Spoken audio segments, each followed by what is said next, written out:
Hey, I heard Sarah and Eric got together. I'm sorry, man. I know you really cared about her. Oh, my friend, that is old news. You don't remember what I did to Eric? No. Well, what did you do? Are you familiar with the concept of memory suggestion?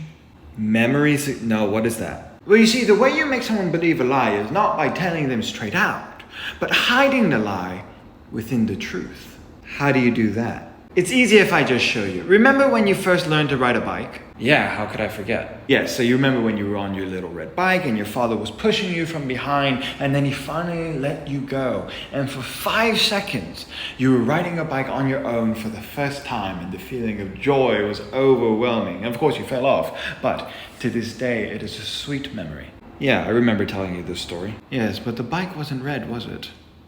It was blue. Oh. Yes, I disguised my lie with your truth, and so no alarms went off in your head. You merely accepted my lie as fact, and I had to do the same with Eric. But of course, my suggestion for him was far less innocent and much more devious, and so I had to be much more meticulous and tactile with my suggestion. I had to make sure that he came up with the idea himself. What? How do you make someone think something? Have you ever completed a jigsaw puzzle? Yeah, but what does that have to do? Oh, but the jigsaw puzzle is the prime example of the deception of control. You see, when you play with the jigsaw puzzle, you place all the pieces before you and slowly but surely you form the final picture. You feel the sense of accomplishment, ownership. I did it, but you don't really have any control, do you? You don't have a say on what the final picture is. The company chooses that. You don't even have a say on how the jigsaw puzzle is to be divided. The puzzle maker divides it for you. All you have are the pieces presented by the company to form the picture that the company wishes you to form. I did the same with Eric. I gave him a puzzle. I gave him all the pieces of the suggestion that I wanted him to form. And by the end of my game, with all the blood, sweat, and tears, all the hours that he poured into my scheme, he would believe that my suggestion was his all along. What was the suggestion? I wanted him to hate Sarah, to despise her. But he loves her. How? Yes, I don't know why people think that the opposite of love is hate. It's not. It's indifference. Love and hate are pretty much the same thing if you think about it. You still have the same veracity of emotion, if not more. Your thoughts are constantly haunted by them, just like when you're in love. In fact, the changing of love into hate is not the complete depletion of that energy, but rather the redirection of it. All it needs is a catalyst.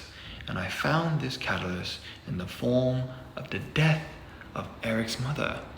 Oh yeah, she was such a sweet woman. She passed from cancer, I think, right? How did you use that? It all starts with a conversation that I had with Eric after his mother's funeral. I would reminisce of how good a woman Sarah was to his mother, how she was always there for her, and how they were so close like sisters, laughing, fighting, crying, making up all the time.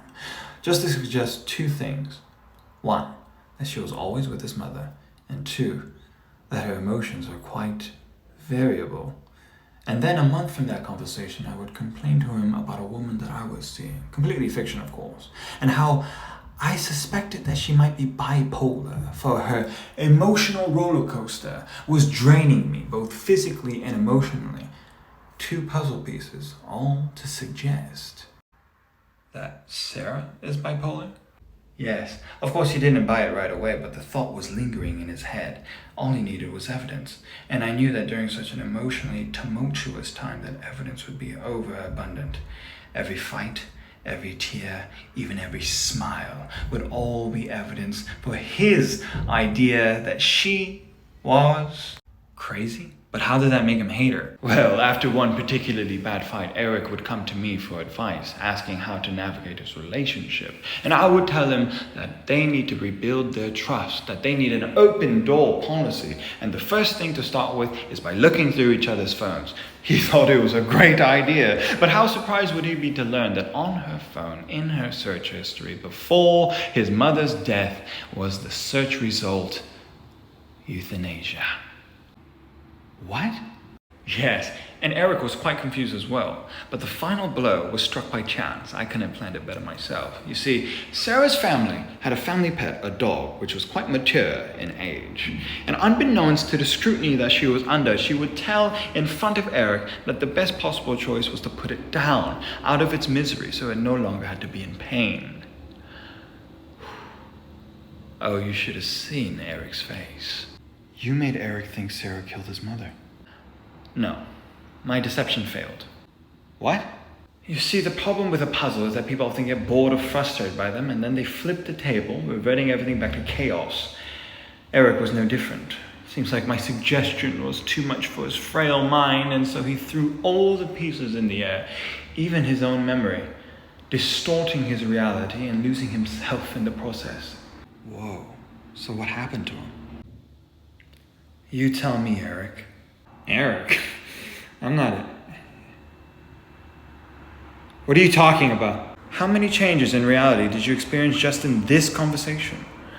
Were we in different rooms? Different colors?